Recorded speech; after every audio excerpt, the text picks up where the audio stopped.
You're listening to the Small Business Talk podcast with Cathy Smith. Episode 1. Small Business Talk is a podcast for business owners and entrepreneurs who want a better way to run their businesses without spending years doing it the hard way. Small Business Talk is hosted by Cathy Smith, who has run the same marketing agency for more than 17 years and helped hundreds of business owners achieve their marketing goals. Welcome to the very first edition of the Small Business Talk podcast. Today we're having a chat with special guest Pauline Bright from Bright Business Coaching, the award-winning business coach with over 14 years' experience. She's personally had 11 businesses. She's a coach and a mentor and loves helping business owners to create businesses that they will love. And we're going to be talking about how to fall in love with your business again. Welcome, Pauline. Brilliant. Thanks, Cathy. Great to be here. So how would we fall in love with our business again, and why do we need to fall in love with our business again? Well, it's one of those things that I think most people come across at some point in their business career.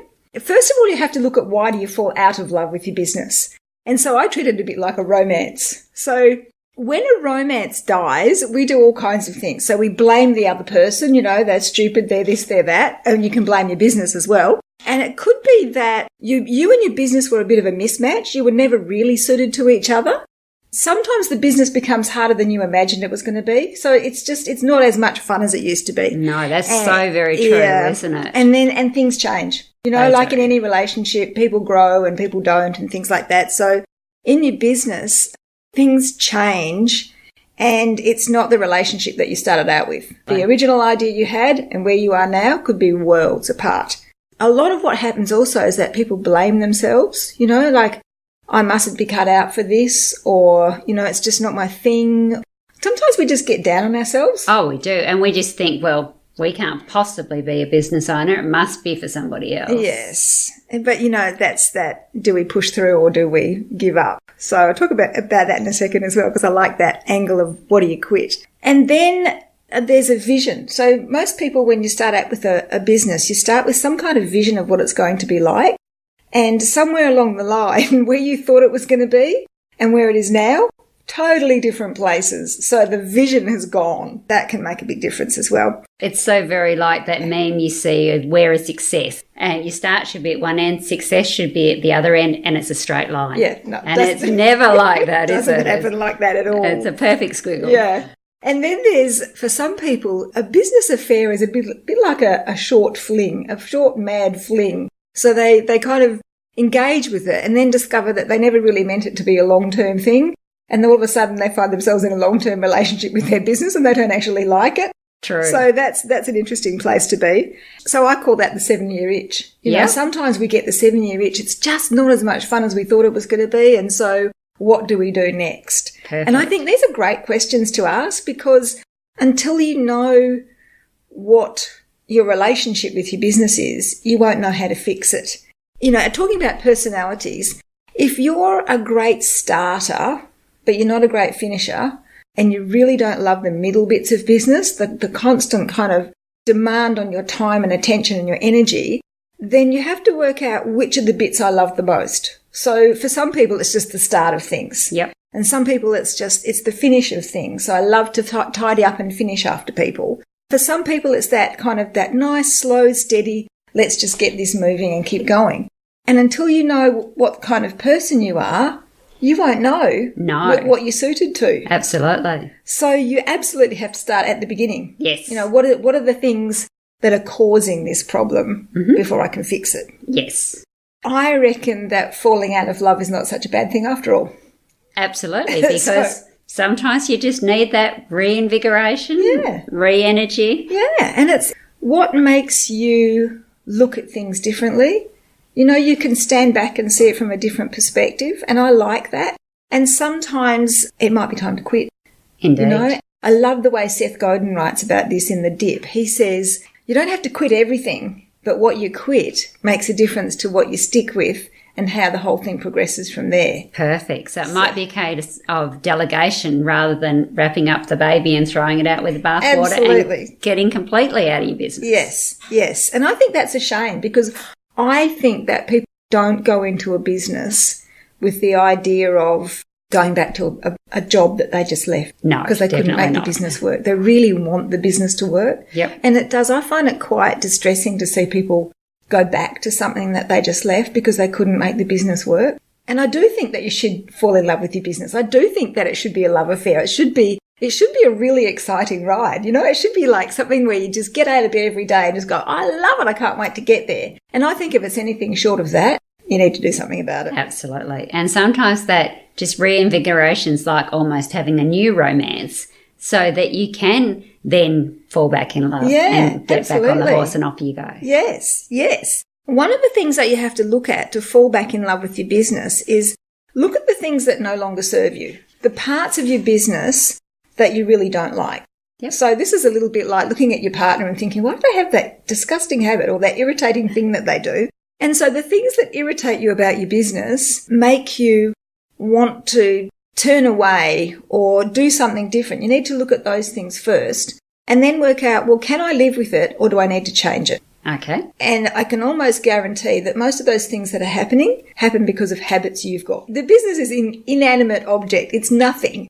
It's your personality that's in the business. So if you work out, what are my habits? What are the things that I'm saying to myself about my business? And you can understand that, you know, you can talk yourself into it or you can talk yourself out of it. I mean, it's like getting up in the morning and having a crazy bad day, or getting up in the morning and going, that guy cut me off on the way to work, but I'm fine. Yeah. Everything's good. I'm going to have a good day. Yeah. It's really a decision. But, you know, I'm a little bit strange. I listen to songs that play in my head. But when you listen to the songs that play in your head, and everyone's got their own method, like there'll be a little trigger.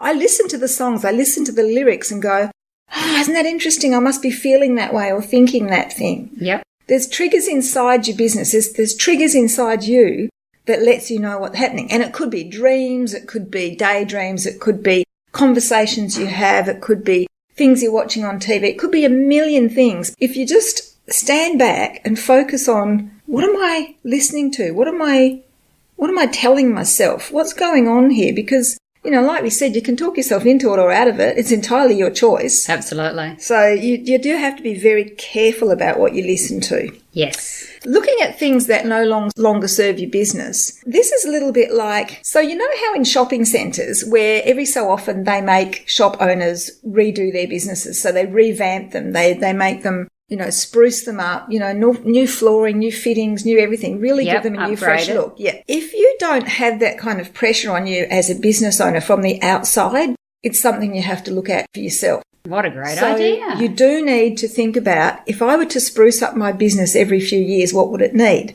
And so if you think about it, I guess it's the difference between going to the day spa, getting your nails done or getting your hair cut, nice new haircut or some nice new snazzy clothes, or do you need the full facelift? Yeah. So, you know, it's that different. And maybe it's like when people are selling their homes, they do it up really nice, they finish everything off, put those PowerPoints back on, they give it a coat of paint, and then they don't want to sell it.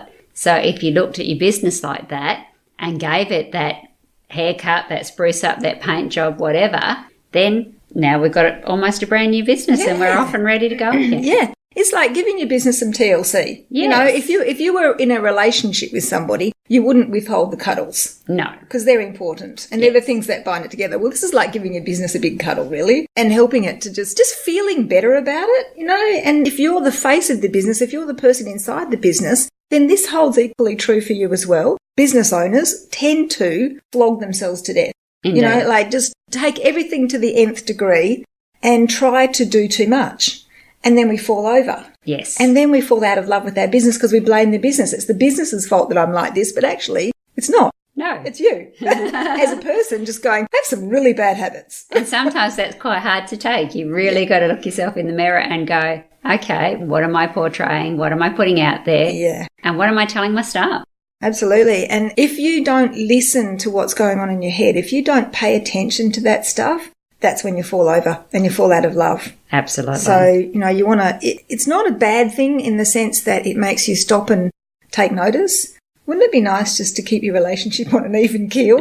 Yeah, but that's not how humanity is it? That's true. There's some cures. I have some cures. Perfect. That's what we like to hear. The best thing you can do is bring the romance back into your business. Sounds good. What you've got to think about is, are we just going through a bad patch, my business and me, or do we really need to get some counselling?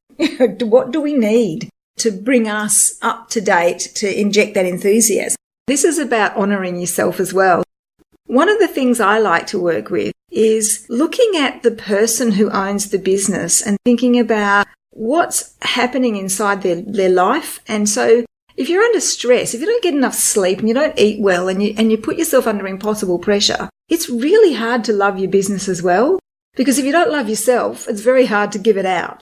Absolutely. So you've got to have a look at what are you doing and what are you the habits you've got, the things that are going on inside your head and how you think about your business. That will make a huge difference. I totally see that. When you know what the problem is, when you know what the problems are, you can start looking for the solution. And Perfect. So by bringing the romance back, I'm talking about really understanding what fires you up. Yeah. I think when you're in business, it should be a case of jumping out of bed every day, just thinking, what's next? This is great. What am I going to do next? Unfortunately, we tend to drag ourselves through the morning just going, oh my God, I'm here again and it's Monday. Gotta be Saturday. Yes. So the thing that interests me most is why people are in business. What is it that caused you to go into business? So what do you think, Cathy? There's need for money. Absolutely. But then why wouldn't you go into business if you didn't need money? Lifestyle. You want to be able to work while the kids are at school. Yeah. Or you want to be able to go on holidays. Yeah, absolutely, holidays. Yeah. If you can't have holidays, you're in the wrong business. So, but how many small business people and business people in general don't schedule their own holidays? Yeah, it's a bit like a honeymoon. You really need a honeymoon. I think that people go into business with a genuine desire to help people. Yeah. And like I said, if you're not helping yourself, it's really hard to help other people. The energy kind of rubs off on those people as well. Yes. And I think we go into business because we find a gap in the market and we think we can do it better. Okay. So if we think we can do it better, then we'd have to work out, well, what does it look like? How do I do it better than other people? And, sometimes I think people just go into business because they're bored. They fall into it and it's like, all of a sudden I found myself in business and I was bored and I didn't know what to do and I thought I'd just keep myself out of mischief. Or I didn't like working for that particular boss, so instead of looking for a new job, I'll make my own. Yes. All of those things are very valid, but until you know what's the outcome, if you're in business to make money, then find out what would make enough money for you to love your business as well. It's not mutually exclusive. So it goes back to your why. There's Simon Sinek. Yeah. What is your why? Yeah. Why are you doing it? Yeah. And for a lot of people, that's probably a very difficult question. And so it's one of those things where you think, well, why am I in business? What is my business giving me that is really enjoyable, that is enhancing my life, not sucking the life out of me? And how many business people do you see that don't love their business anymore? It's totally sucking their life. Yeah. They need to fall back in love with their business. It's like being a zombie, isn't it? You're kind of walking around not really knowing what's going on. Which is totally sad. Yeah. I touched on quitting before. So strategy number 1 is really talking about quitting. The whole idea, if you read Seth Godin's book, The Dip, he talks about being the best in the world. The world is not necessarily global. The world is just the marketplace that you've chosen to serve. So the world could be your local neighbourhood. It could be your state. It could be, your country, whatever it is. As long as you've determined that if I'm going to be the best in my world and in my client's world, if I'm going to be the best in my client's world, I'd have to work out what do they want? What do they want that I can deliver and I can deliver happily and that it really serves me as well. In order to do that, when you look at your business, you're going to have to quit some things. You're going to have to stop doing some of those things that wear you out and get you nowhere. Well, that's a really great way to look at it. If you define your world as a much smaller thing, so like you say, your neighbourhood, your client's neighbourhood or their area, that's far less overwhelming and daunting than thinking of the world as globally. Yeah, that's isn't a it? great way to look at it. I think we've been conned into believing that we all should have a global business. And for a lot of us, that's not where we need to go. It's not the joy. It's not where we're happiest. No, and it's so overwhelming to think about conquering the whole world. Yeah. So that's a great way And it's to really look at it. hard to be number one in the world at what you do because there's already lots of other people doing what you do or similar things. And you'd have to find a really unique angle to do things that differently in the global sense. It doesn't really take that much to work in a local sense and become the best, the go-to person in that world. Yes. Because that's way easier and doesn't cost you so much in marketing and effort and time, and you'll enjoy it more as well. Look at the things you want to quit and look at the things you want to stick with and read the book. Like, the book is brilliant. It's a 2-hour read. It's a little tiny book and it's a brilliant little read. Now, strategy number 2 is you can talk yourself into or out of anything. The best thing you can do is think about, what is it I want? Why am I in business? What do I want? How do I want to get it? Who do I want to play with? You know, okay, so ask those strategic questions. Yes, because if you can ask those questions, instead of just trying to serve everybody, and what I see is, you know, instead of people quitting as well, people try to expand what they do instead of just getting really good at some really core things that you can be known for. So instead of going wide, go deep and be very good at it. Yeah, go deep. Whatever happens in your business, it's up to you to take responsibility for it. You can't blame other people for it. You can't blame your customers. I hear so many people blaming their customers. And really, the customers, it's not really their fault. Sometimes you're attracting poor customers. So, you know, that's a whole other story. The thing about the strategy is to understand what it is you want, be the best in that world, and go nice and deep. Nurture yourself as well. I don't find it very difficult at all to learn about business, study business, because I'm fascinated by it. I just love it. And so for me, that's not a chore. It's more a passion then. Yeah. So it is about finding your passion. Absolutely. Strategy number 3, and this is the one where I think a lot of people fall down. I was on a social media site the other day having conversations with people, and there was a guy asking, what are your tips and tricks for getting over Monday-itis? You know, I've got Monday-itis, I party too hard on the weekend, and I just can't even face work on Monday. Oh, dear. Yeah, so why are you in business? Why are you partying? Oh, it doesn't matter. That we could go down a completely different story. I know. And I do think there should be time for partying, absolutely. Oh, yes. But see, there's a solution to this. And it was really funny because people were talking about, you know, I drink a cup of hot water, I do Pilates, I go for a walk, I eat this kind of breakfast, I do this, I do that. None of those things are relevant unless they're going to suit that person. Absolutely. So the idea is, rather than being faced with Monday-itis, make your Monday attractive. Perfect. On a Sunday night, you know what you're going to be doing on Monday morning and you just can't wait to get to it. In my business, I don't make appointments on Mondays because Monday's my day. I'm very protective of my Mondays. And if you ever want to get anything done in business, then you've got to carve out some time for yourself to work on those special projects. Yes. If you carve out Monday as a really fun day, so for me, it's my project day, it's my learning day, it's my marketing day, all the things I really love to do.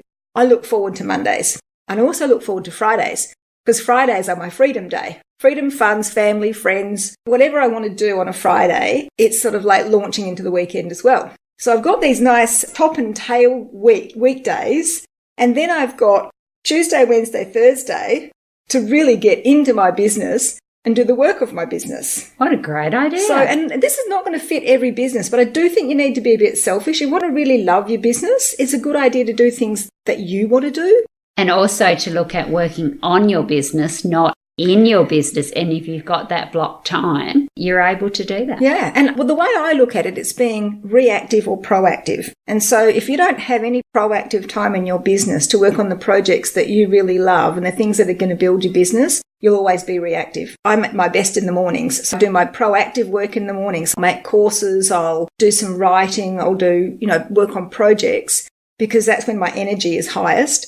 And then in the afternoon, I might look at my emails and I might do some reactive stuff, things I need to do. So it's about that combination of both of those things. That sounds great. And especially with your email, because you get very reactive with emails. And if you start your day like that, quite often you can completely blow it. Yes. And then you get to the end of the day and think, well, I've done nothing for myself. No. I didn't love it. I had Mondayitis. It was horrible. And it was Wednesday. Yeah. Oh, no. Then you're really behind the 8 ball. I want to give you a bonus now. The fourth tip is really about working out where you best fit in your business. Some people are starters. Some people are brilliant at starting and then they just taper off at the end. So if you knew that about yourself, that you're a really good starter, then the way you fall back in love with your business is to be the starting person. Be the person who thinks up the projects, comes up with the ideas, is the person who initiates stuff. And then you find a team. You might not have a team already, but you could have a virtual team, or you look around at the people around you who've got the skills you don't have, and then start to put that thing together. I see so many creative people who start stuff and then they don't finish it because they don't know what to do with it. They have no idea. They don't know who to give it to finish. They can't get onto that next step. Yeah. So if you can use, like you say, a virtual team or contractors, maybe do some of that grunt work for you. Yeah. So you come up with the idea, set the plan up, pass it on to them, and then you might finish the end of it. Yeah. Sounds And it's a much nicer place to be because it's more energizing as well. You might be a starting person. If you were a middle person, then I would say you should be managing your business. If you're the person who likes to control everything and, you know, you're in operations and you're in everything, you know what's going on in your business and you love that and you love working with people, management is probably the best position for you in your business. And so that could be a long-term prospect as well. Maintaining a relationship rather than, you know, going out and having an affair. So maintaining that relationship. And then the last one is the finishers. And, you know, I don't think that we have enough finishers, but there's people in the world who love to bring things to fruition. And, you know, these are the people like VAs, assistants, people who absolutely love to gather all that chaos together and put it into something that can be completed and implemented. And I think that's what happens with the people with great ideas. They run out of implementers, or they don't connect with implementers, so they don't get things done. But I think if you can take your business from the starting phase and the ideas that you've got, gather great people around you who can help you with all the middle bits and the finishing bits, you'll enjoy it more. You'll get way more done and you'll enjoy it more. And your business can't help but be successful after you've done that. Sounds perfect. And it sounds like you could give it a nice little haircut, trip to the day spa, and fall in love with your business again. Yeah. Well, that was brilliant. Thank you very much, Pauline. Now go to our final 5. Couple of quick questions. What was the biggest help you received when starting your business? Think about your current one, Bright Business Coaching, or if you've got a particular story that you want to tell us quickly. I think the biggest thing that helped me in business was having a mentor, and my dad was my first mentor. And my dad always said to me, Pauline, you can do whatever you want to do. As long as you know what it is, I'll back you. And I don't think you can replace that kind of faith and belief in somebody. I mean, Dad helped me start my first business, mechanically helped me get the business name and things like that. Having someone believe in me and understand and recognise that I could do good stuff was probably the biggest boost ever. Perfect. Okay, what do you wish you had known when you started out that you know now? You know, sometimes it's better to be blind. Sometimes it's better not to know things. The thing that would have really helped was financial understanding, really understanding how a business works. I was good at the creative side of business. I was interested in the growth and things like that. I was always looking for help, but I really didn't understand the financial side of it. I made that my mission to really get to grips with the financial side of it. And most people go, ugh, can't stand it, hate it. But you know what? It's the oil in the wheels. You have to do it. If you're not making money, you haven't got a business. That's right. Perfect. The next question was, what advice has been given to you by your mentor? So I guess that was your dad. Yeah, I think. What was the best advice given to you by a mentor? The best advice was just have a go. Really, if you think you can do it, go ahead and do it. And you're going to make some mistakes, you're going to fall over, you're going to fail, but you're going to have some great successes as well. And what you focus on is what you get. So, perfect. Yeah, focus on the good stuff. I heard a good analogy today that said when you're training a small child to walk, you never once think that they'll never walk. It's just a case of fall down, pick up, and whether it's 6 months, 12 months, 4 years, you know they're going to walk. So if we had the same faith in ourselves and especially in our businesses, imagine what we could do. Yeah. What is the one thing that you have to do every day? Oh, I have to read. Every day I have to read because I want to be a good writer. I aspire to be a good writer, so I write a lot, but I read a lot as well because I think by reading you get a better sense of how to become a better writer. Writing's all about communicating your message, telling your story, helping people get a better understanding of where you're coming from. Perfect. What is your favourite business book and why? Have you got time for a million of them? Let's go with one. You've already given us one with Dip. The Dip. I think probably one of the most influential was Stephen Covey, 7 Habits of Highly Effective People. And the thing that stands out for me is sharpen the saw, because I think that's about really honing your skills. Definitely. Sounds good. So that's our final 5. Where can people find you? If they've loved this, where can they work with you more? You can find me at paulinebright.com. Pretty simple. If you want to call me, 0413 739 196. Always happy to have a chat because I love talking to people about business ideas. Just tell me what you've got and we'll see what we can make of it. Sounds perfect. Well, thank you very much, Pauline, for being our very first guest speaker on Small Business Talk. Thanks, Cathy. Thanks, Pauline. Don't forget to subscribe to Small Business Talk podcast and head on over to smallbusinesstalk.com.au/downloads for all the show notes and links to this episode. Remember, to be great, you must start. Pick one tip from today's episode, take action and implement it. Let's meet again next week at the same time and place. Until then, take action. And SBT community, enjoy your journey.